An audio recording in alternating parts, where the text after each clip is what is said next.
და როცა უკვე ვნახე, ისევ ნახე უბრალოდ შევხვდით ჩვეულებრივად ყველაფრის გარეშე, ვისეირნეთ აქ რაღაცა სანამ საქართველოში იყო ცოტა ხანს და აი მერე უკვე კი ამბობდა რომ რაღაცა უკვე ძალიან ვეჭვობ, ამიტომ რომ ნახა ბევრი მსგავსება, შეიძლება ხასიათში, შეიძლება ისეთ ფიზიკურათაც, ეხა ისედაც ჩემი ძმშვილებიც ძალიან გავს და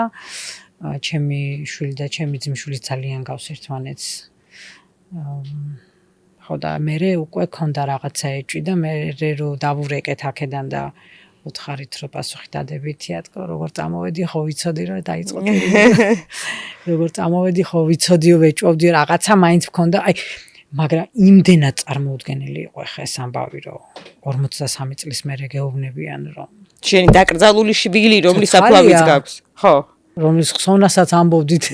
ეჯახი 43 წელი და უცებ ცოცხალია ძართული ამის დაჯერება ძალიან კარგად მესმის მე მათი ეხა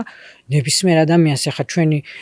ოჯახის გარდაცვლილი წევრი რომ გამოგვეცხადოს წლების მერე და დაგვიკაკუნოს კარზე და გვითხრას გამარჯობა მოვედიო აი ზუსტად იგივე რეაქცია ხო იგივე რეაქცია ნორმალური რეაქცია ქონდა ძალიან